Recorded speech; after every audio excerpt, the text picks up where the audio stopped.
Hi friends, welcome to my new video. ಎಲ್ಲರಿಗೂ ಸುಸ್ವಾಗತ. So ಇವತ್ತಿನ ವಿಡಿಯೋದಲ್ಲಿ ತೋಟಗಾರಿಕೆ ಇಲಾಖೆಯಲ್ಲಿ ಕೆಲವೊಂದಿಷ್ಟು ಪೋಸ್ಟ್ಗಳು ಬಿಟ್ಟಿದ್ದಾರೆ.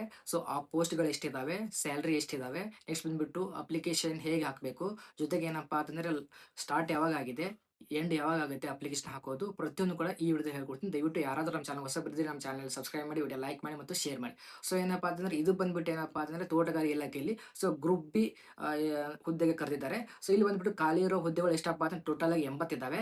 ಸೊ ಅದರಲ್ಲಿ ಸಹಾಯಕ ತೋಟಗಾರಿಕೆ ಅಧಿಕಾರಿಯಾಗಿ ಎಷ್ಟಪ್ಪ ಅಂದ್ರೆ ಹುದ್ದೆಗಳು 75 ಹುದ್ದೆಗಳನ್ನು ಕರೆದಿದ್ದಾರೆ. ಜೊತೆಗೆ ಏನಪ್ಪಾ ಅಂತಂದ್ರೆ ಸಹಾಯಕ ತೋಟಗಾರಿಕೆ ನಿರ್ದೇಶಕರು ಅಂತಿದೆ. ಸೊ ಅದು ಬಂದ್ಬಿಟ್ಟು 5 ವೇಕೆನ್ಸಿ ಕರೆದಿದ್ದಾರೆ. ಸೊ ಇಲ್ಲಿ ಸಹಾಯಕ ತೋಟಗಾರಿಕೆ ಅಧಿಕಾರಿಯ ವೇತನ ಅಂದ್ರೆ ಸ್ಯಾಲ್ರಿ ಎಷ್ಟಿರುತ್ತೆ ಅಂದ್ರೆ 65,000ದಿಂದ 1,24,000ವರೆಗೂ ನಿಮ್ದು ಅದಕ್ಕೆ ಸ್ಯಾಲ್ರಿ ಸಿಗುತ್ತೆ. ಜೊತೆಗೆ ಸಹಾಯಕ ತೋಟಗಾರಿಕೆ ನಿರ್ದೇಶಕರ ಅದಕ್ಕೆ ಸ್ಯಾಲ್ರಿ ಎಷ್ಟು ಸಿಗುತ್ತೆಪ್ಪ ಅಂದ್ರೆ 69,250ರಿಂದ 1,34,200 ಅವರು ಸ್ಯಾಲ್ರಿ ಕೊಡ್ತಾರೆ. ಸೊ ನೆಕ್ಸ್ಟ್ ಬಂದ್ಬಿಟ್ಟು ಏನಪ್ಪಾ ಅಂತ ಇದು ಅಪ್ಲಿಕೇಶನ್ ಹಾಕೋಕೆ ಏನೇನು ಎಲಿಜಿಬಿಲಿಟಿ ಬೇಕಪ್ಪ ಅಂತಂದ್ರೆ ಸಹಾಯಕ ತೋಟಗಾರಿಕೆ ಅಧಿಕಾರಿ ಆ ಅಪ್ಲಿಕೇಶನ್ ಹಾಕಬೇಕಂದ್ರೆ must be graduated in horticulture from a university established by law in India and aggregated by Indian Council of Agriculture Research. So ಯಾರೆಲ್ಲ ನೀವು ಈ ಅಪ್ಲಿಕೇಶನ್ ಹಾಕಬೇಕಂದ್ರೆ ಸಹಾಯಕ ತೋಟಗಾರಿಕೆ ಅಧಿಕಾರಿ ಆ ಅಪ್ಲಿಕೇಶನ್ ಹಾಕಬೇಕಂದ್ರೆ ಎಲಿಜಿಬಿಲಿಟಿ ICAR. ಸೊ ಇದೆಲ್ಲ ನೀವು ಹೊಂದಿರಬೇಕು. ಜೊತೆಗೆ ಸಹಾಯಕ ತೋಟಗಾರಿಕೆ ನಿರ್ದೇಶಕರು ಈ ಅಪ್ಲಿಕೇಶನ್ ಹಾಕಬೇಕಂದ್ರೆ ಇಲ್ಲಿ ನೋಡ್ಕೊಳ್ಳಿ, must be holder of post graduated degree in horticulture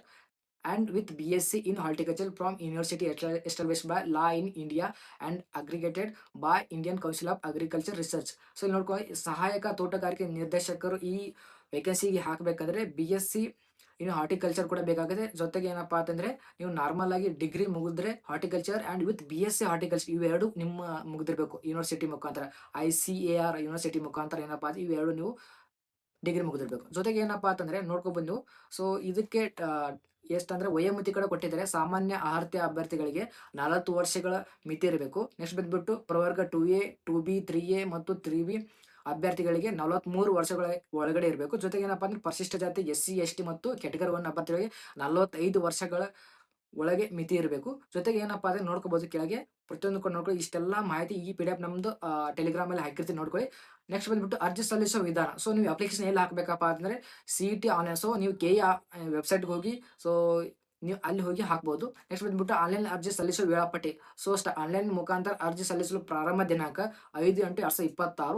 ಇವತ್ತು ಅರ್ಜಿ ಸ್ಟಾರ್ಟ್ ಆಗಿದೆ. ನೆಕ್ಸ್ಟ್ ಬಂದ್ಬಿಟ್ಟು ಆನ್ಲೈನ್ ಮುಖಾಂತರ ಅರ್ಜಿ ಸಲ್ಲಿಸಲು ಕೊನೆಯ ದಿನಾಂಕ 30/8/2026. ಸೊ 30 ಆಗಸ್ಟ್ 2026ಗೆ ಎಂಡ್ ಆಗುತ್ತೆ.